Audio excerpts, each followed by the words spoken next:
नमस्कार दर्शकवृन्द, समय चक्रको अर्को एउटा नयाँ श्रृङ्खलामा यहाँलाई हार्दिक स्वागत गर्दछु। म विक्रम श्रेष्ठ। सङ्घीय व्यवस्थाले मुलुकलाई के दियो, के दिइरहेको छ भन्ने हिसाब किताब बिस्तारै बिस्तारै हुँदै नै छ। दर्शकवृन्द, सङ्घीय व्यवस्था लागू गरिएपछि हठात रूपमा कर्मचारी समायोजन गरियो र समायोजन गर्ने बेला ऐन थिएन, अध्यादेशबाट टालटुली काम पनि भयो। राम्रो तयारी नगरी सबै खालका कर्मचारीलाई एउटै भाँडोमा राखेर घोलघाल गर्दा भएको भद्रगोल अझै सम्हालिन सकेको छैन। दर्शकवृन्द, आजको समय चक्र यो विषयमा केन्द्रित गर्दैछौँ। कर्मचारीहरूले सरुवालाई नियमित र सामान्य प्रक्रिया ठान्ने गर्छन्, तर त्यही सरुवा गर्न पनि अहिले कुनै विधि विधान छैन। सक्नेले ठाउँका ठाउँ सरुवा गराएर चाहेको अड्डा पुर्याउँछन्, पुग्छन्, नसक्नेहरू पिल्छिएर काम गर्न विवश छन्।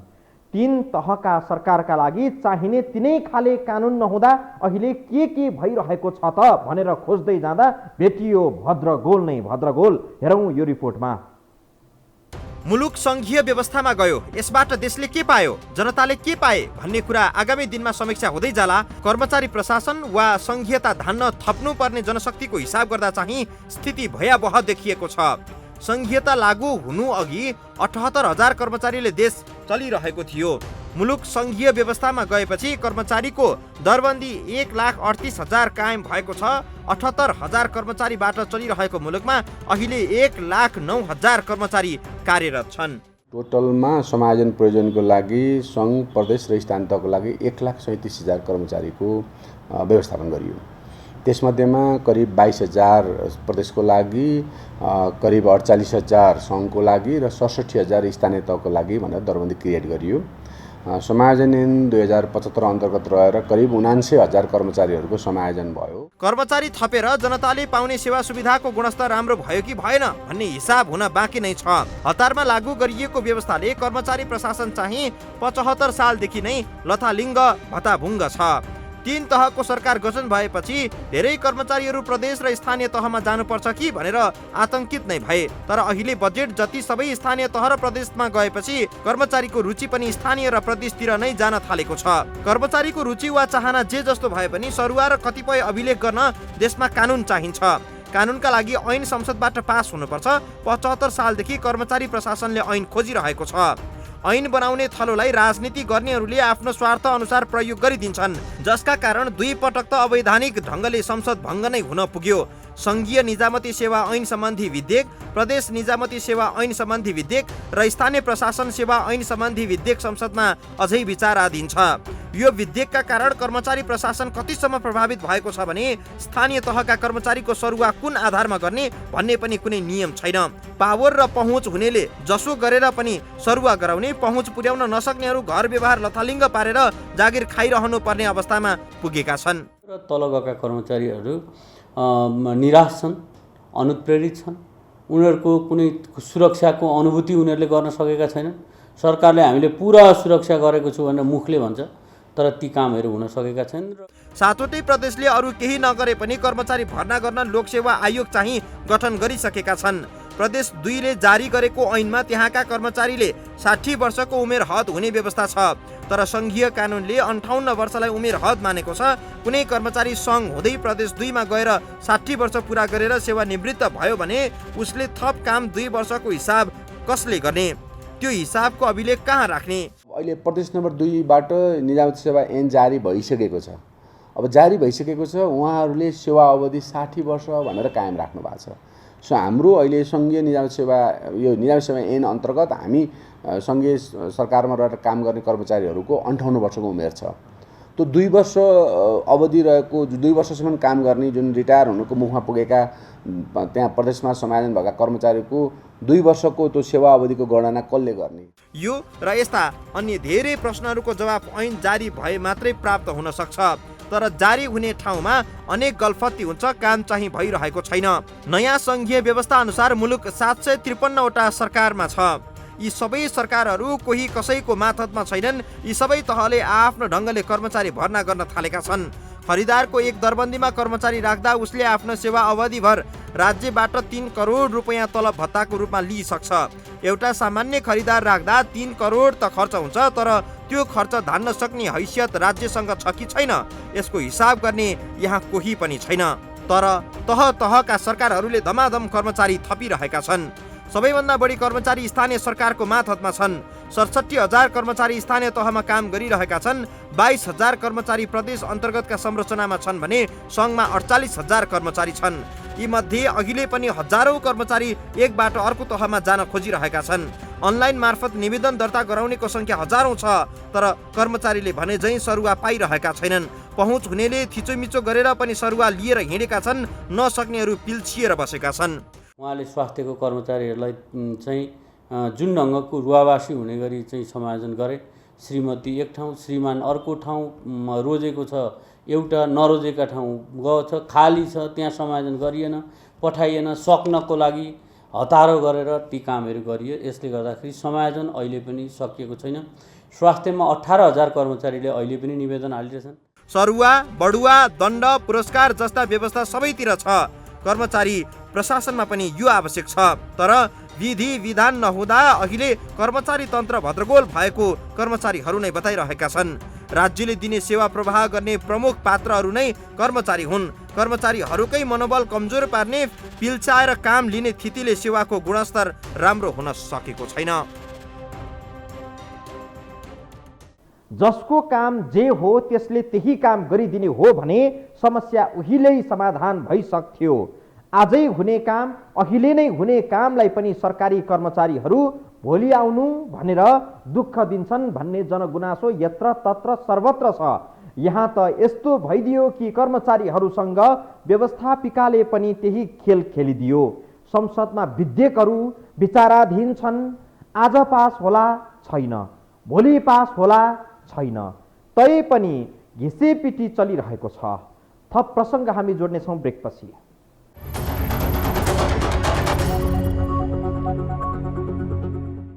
घामवाला सरकार आउँदा घामवालाका समर्थकहरू कर्मचारी बनेर सरकारी कार्यालय पुग्ने, रुखवालाको सरकार बन्दा रुखकै समर्थकहरू कर्मचारी बनेर सरकारी कार्यालय पुग्ने। हातमा छ करारको नियुक्ति अनि सोचाइ छ हामी त सदाबहार स्थायी। अवस्थाले भन्दा पनि आस्थाले माग गर्यो भने सरकारी कार्यालयहरूमा कार्यकर्ता भर्ती हुन्छन्। उहिलेदेखि चलेको चलन यही हो। यो चलनले के क्षति गरिरहेको छ तपाईहरूलाई थाहा छ दर्शकवृन्द। महिनामा अवस्थाले होइन आस्थाले जागिर खाएकाहरूलाई पाल्न राज्यले 76 करोड खर्च गर्नुपर्छ। यति ठुलो धनराशि खर्च गरेर देशले के पाउँछ, जनताले के पाउँछन्, यो सोच्ने, सोध्ने, मूल्याङ्कन गर्ने र जवाफ दिने कोही छैन।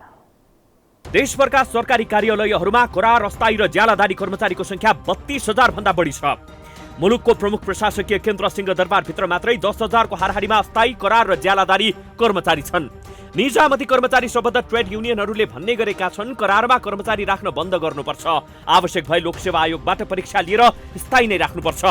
कतिपय अवस्थामा तत्काल लोकसेवा आयोगबाट जनशक्ति सिफारिस भएर नआउने, कतिपय अवस्थामा राजनीतिक नेतृत्वको दबावमा अनावश्यक मानिसहरू भर्ती गर्ने चलनका कारण अस्थायी कर्मचारीहरूको संख्या बढी भएको छ।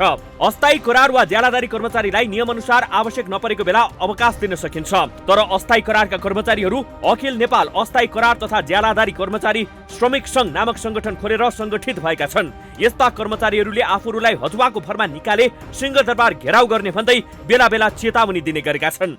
प्रवेश गर्ने ज्यालदारीमा हजुर, तर म थाई हो भन्ने ठान्ने प्रवृत्ति छ। प्रवेश गर्ने करारमा त म स्वतः थाई हो भन्ने मान्ने होइन। प्रवेश गर्ने अनि अस्थायीलाई पनि स्वतः थाई, करारलाई पनि स्वतः थाई, ज्यालदारीलाई पनि स्वतः थाई यदि भन्ने हो भने शब्द चाहिँ किन फरक पार्ने हो? त्यो त औचित्य हुँदैन नि। सरकारी कर्मचारी चाहे ती अस्थायी हुन् वा स्थायी, सबैका आफ्नै समस्या छन्। ती सबै आफै समस्या पनि बनेका छन्। लोकसेवा पास गरेपछि काम नगरे पनि तलब पाइन्छ। काम गर्नु पर्यो भने अतिरिक्त खोज्ने प्रवृत्ति स्थायीमा छ। अनि स्थायीले त यस्तो गर्छन् भने हामी अस्थायी, करारले चाहिँ किन काम गर्नुपर्ने? स्थायी नै अनुशासनमा बस्दैनन् भने हामी अस्थायी किन बस्नुपर्ने भन्ने सोच पनि विकास भएको छ। पूर्व सामान्य प्रशासन मन्त्री लालबाबु पण्डितको विचारमा काम गराउन खोज्दा आफ्नो मानवाधिकार हनन गरियो भन्ने कर्मचारी पनि छन्। कतिपय प्रोफेसनल आचरणका पनि छन्। अस्थायी करार कर्मचारीको भिड जम्मा गर्ने वा आफ्नो हैकम चलेको बेला सरकारी कार्यालयहरूलाई भर्ती केन्द्र बनाउने काम नेताहरूले नै गर्छन्। कर्मचारी प्रशासन बुझेका नेताहरूले चाहिँ प्रशासन संयन्त्र चुस्त बनाउन कर्मचारीको कार्य सम्पादनका आधारमा व्यवहार गरिनुपर्ने धारणा राख्छन्। मलाई कर्मचारीहरूको पर्फर्मेन्स जो छ नि, हजुर, पर्फर्मेन्स बेसमा चाहिँ उनको अवधिलाई चाहिँ लिनुपर्छ भन्ने हो। अब अहिले के हो भन्दाखेरि एकचोटि थाहै भएपछि चाहिँ काम नगरे पनि चाहिँ जागिर चाहिँ पक्का भयो। काम गर्नको निम्ति अतिरिक्त खोज्ने जुन प्रवृत्ति छ नि, हजुर, हो त्यो पनि पलाएको छ। त्यस कारणले गर्दा केही पदहरू चाहिँ थाहै राख्नु हुँदैन र केही पदहरू त थाहै नै चाहिन्छ। सरकारी कार्यालयहरूमा करार अस्थायी कर्मचारी बढी भएको विषय बाहिर आइरहँदा केही विज्ञहरूले स्थायी कर्मचारीबाट काम राम्रो हुन नसकेका कारण अस्थायी करारमै जोड दिनु परेको बताउने गरेका छन्। सबै कर्मचारी अस्थायी बनाउँदा राज्य संयन्त्र कमजोर हुने, स्थायी मात्रै राख्दा राम्रो पर्फर्मेन्स नदेखिने समस्या छ। तर सिङ्गापुरमा एक अनौठो चलन छ। त्यहाँका सबै कर्मचारी अस्थायी नै हुन्छन्। उनीहरूको काम राम्रो भयो भने अर्को वर्ष करार थपिन्छ, काम राम्रो भएन भने उनीहरू विदा हुन्छन्। नेपालमा त करार होस् कि ज्यालादारी सबैले आफूलाई स्थायी नै ठान्ने गर्छन्। करारमा नियुक्त भएको कर्मचारीले करार अवधि सकिएपछि विदा हुनुपर्छ भन्ने नै ठान्दैनन्। राजनीतिक नेतृत्वले पनि ज्यालादारीलाई करार बनाइदिने, करारलाई अस्थायी बनाइदिने आश्वासन दिइहाल्छन्। सुरुमा भन्छुनका आधारमा ज्यालादारी बन्ने, फेरि भन्छुन गरेर अस्थायी बन्ने अनि स्थायी बनाऊ भन्दै आन्दोलन गर्ने त नेपालमा चलन नै छ। नेपालमा भन्छुन नचल्ने गरिब युवा भारत पस्छन्। गोजीमा 50,000 सम्म हुनेहरू खाडी पस्छन्। अलिकति पढेका र केही लाख खर्च गर्ने सक्नेहरू अस्ट्रेलिया, कोरिया, इजरायल पुग्छन्। तर भन्छुन चल्नेहरू नपढी पनि सरकारी सेवामा प्रवेश गर्छन्। यसरी प्रवेश गर्नेहरू केहीले कामै गर्छन्, केहीले चाहिँ हाजिर गरेर टाप कसैकै भरमा पनि तलब पाइरहन्छन्। विश्वविद्यालयतिर एउटा बडो गजबको चलन अहिले पनि छ। भन्छुन गरेर सुरुमा 2वटा मात्रै भए पनि कक्षा लिन पाऊँ हजुर भन्दै पुग्छन्। भन्छुन गर्छन्, नेताको दैलो दैलो चाहन्छन्, अनेक गरेर आंशिक लेक्चरर पनि बन्छन्। आंशिक भएपछि फेरि करारका लागि दौडधुप गर्छन्। करार भएपछि सङ्गठन बनाएर स्वत स्थायी बनाइनुपर्छ, नत्र आन्दोलन गर्छौ भन्दै धम्क्याउन थाल्छन्। न प्रतिस्पर्धा गर्नुपर्ने, न परीक्षा नै दिनुपर्ने।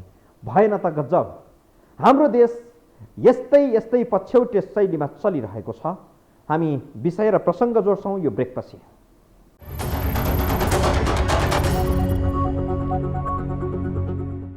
आफ्नो फेभरमा हुँदासम्म सबै ठिकठाक हुने, प्रतिकूल हुन थालेपछि सबैतिर अन्धकार देख्न थाल्ने समस्या विकराल छ। कुर्सी जाला भन्ने पीरले संसद नै 2 पटक भङ्ग गरिदिए एक पूर्व प्रधानमन्त्रीले। धन्न डोजर लगाएर त्यो संसद भवन भत्काइ चाहिँ दिएनन् है। भत्काइदिएको भए नेपाल प्रहरीको काठमाडौँ परिसर झैँ संसद भवन पनि यति बेला बर्खाको समयमा पालमा पुग्थ्यो होला। हामीले भन्न खोजेको यो हो कि समस्या माथिदेखि तलसम्म गिजुलिएको छ। दुर्गमका कार्यालयमा कर्मचारी जानै नमान्ने, सुविधाजनक सहर, सदरमुकाम वा राजधानीमा कर्मचारीको भिड जम्मा हुने समस्या नयाँ होइन। यो समस्या समाधान हुने प्रकृतिको पनि छैन। विषय निजामती कर्मचारीको मात्रै होइन। दुर्गममा न शिक्षक जान रुचाउँछन्, न डाक्टर वा स्वास्थ्यकर्मी। काठमाडौँका अधिकांश सामुदायिक विद्यालयहरू शिक्षकहरूबाट भरिभराउ छन्। विद्यार्थी 100 जना भए पनि शिक्षकहरू 20-25 जना हुनु आम विषय बनेको छ। तर दुर्गमका कतिपय विद्यालयहरू 1-2 शिक्षकको भरमा पनि चलेका छन्। हेल्थ पोस्टका कार्यालय सहयोगीले बिरामी जाँचेको, खेताला शिक्षक राखेको, स्थायी शिक्षकहरू पार्टीको झोला बोकेर दौडेको, महिनाभरको हाजिरी एकैपटक गरेको, आफ्ना छोराछोरीलाई निजी स्कुलमा पढाएर भविष्य सुनिश्चित गरेको, जनताका छोराछोरी पढ्ने स्कुलमा शिक्षकहरूले गुणस्तरमा चासो नदिएको जस्ता विषय बारम्बार सुन्नु परिरहने कुराहरू हुन्। मासिक तलबलाई लोकसेवा पास गरेको उपहार ठान्ने, काम गर्नु परेमा अतिरिक्त लाभ खोज्ने, करारको नियुक्ति लिने तर आफूलाई स्थायी कर्मचारी ठान्ने, काम गर्न मन नलाग्दा काम गर्नु पर्यो भने मानवाधिकार हनन भएको भन्दै विरोधमा उत्रिने विषय नेपालका लागि नयाँ होइनन्। राम्रो काम गर्नेलाई प्रोत्साहन, गलत गर्नेलाई दण्ड जरिवानाको व्यवस्था नाम मात्रैको छ। यही कारण कोही कर्मचारी दिनभर घोटिन्छन्, कोही हाजिर गरेर टाप कस्छन्। कतिपय कार्यालयहरूमा त विद्युतीय हाजिरीका कारण काम चोरी गर्न समस्या भएपछि त्यस्ता मेसिन नै बिगार्ने सम्मका कर्म पनि भएका छन्। सरकारी कर्मचारी र राजनीतिक नेतृत्व बीच पनि बेला बखत राम्रै जुवारी पर्ने गर्छ। राजनीतिक नेतृत्वले हुकुमी शासन चलाउन खोजेको आरोप कर्मचारीहरूको हुने गर्छ, अनि कर्मचारीकै कारण काम गर्न नसकेको आरोप चाहिँ राजनीतिक नेतृत्वले लगाउने गर्छ। एकजना सामान्य प्रशासन मन्त्रीले के भन्दियो भने पूर्व मन्त्रीले मलाई कर्मचारीहरूले दसैँ खर्च फिर्ता गर्छन् र मैले गर्नु भन्नुभयो। उहाँ त हाम्रो राजनीतिक नेतृत्वको के भने मानसिकता राजनीतिसँग छैन क्या।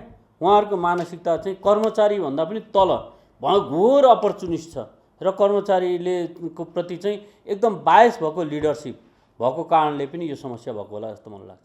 उहाँहरूले जसरी कर्मचारीलाई उत्प्रेरित गरेर जुन किसिमले जुन ठाउँमा कामहरू गर्नलाई मनोविज्ञानलाई चाहिँ माथि उठाउनु पर्ने हो त्यसलाई अवरोध गर्नुभएको छ र जुन मन्त्रीज्यू आइपुग्नुहुन्छ त्यतिखेर उहाँहरूको को आफन्त पर्छन्, को चाहिँ नजिकका पर्छन्, को नातेदार पर्छन्, ती मान्छेहरूलाई मात्रै चाहिँ सरुवा गर्ने, समायोजन गर्ने र अन्यको गतिविधि र अन्यका सरुवाका निवेदनहरूलाई चाहिँ रद्दीको टोकरीमा फाले जस्तो गरे। यस्तो आरोप अरूले होइन, प्रधानमन्त्री भएका बेला माधवकुमार नेपालसम्मले लगाएका थिए। कर्मचारीको असहयोगका कारण यो गर्न सकिएन, त्यो गर्न सकिएन भन्ने गुनासो धेरैको छ। मुलुक संघीय व्यवस्थामा गइसकेपछि कर्मचारी समायोजन हुनु चर्चाको विषय बन्यो। जबरजस्ती गरेर समायोजन गरियो भन्ने गुनासो अहिले पनि कर्मचारीहरूको छ। त्यो बेला मन्त्रीले घोग्रे ठ्याक लगाइदिए, सचिवले ठेगाना लगाइदिए जस्तो भाषा बोलेको भन्दै कर्मचारीहरूले अहिले पनि चित्त दुखाइरहेका छन्। राष्ट्र सेवक मानिने कर्मचारीहरूमा पनि यो कुन तहमा रहेर काम गर्छ त्यसका आधारमा बेग्लै स्ट्याटस कायम हुने जस्तो अवस्था बन्यो। संघबाट प्रदेश वा स्थानीय तहमा पठाउँदा घटुवा गरेर वा दण्ड दिएर पठाएको जस्तो मानिन थाल्यो। हिजो समायोजन ऐन जारी भएपछि धेरैजना कर्मचारी चाहिँ ओहो प्रदेश वा स्थानीय तहमा परिन्छ कि भनेर डराउनु भएको थियो। उहाँहरू सङ्घमै बस्नु खोज्नु भएको थियो। तर अहिले पछिल्लो चरणमा सङ्घबाट प्रदेश वा स्थानीय तहमा जाने कर्मचारीको सङ्ख्या बढिरहेछ। किन बढिरहेछ भन्दाखेरि काम पनि तल गएको छ, बिजनेस पनि तल गएको छ र अरू सबै क्षेत्राधिकार र बजेट पनि अहिले स्थानीय तह र प्रदेशमै गएको छ। त्यो कारणले पनि वास्तवमा जिम्मेवारी वहन गर्ने हिसाबले, काम गर्ने हिसाबले प्रदेश तथा स्थानीय तहमा समायोजन संशोधन गरेर जाने कर्मचारीको सङ्ख्या पनि छ।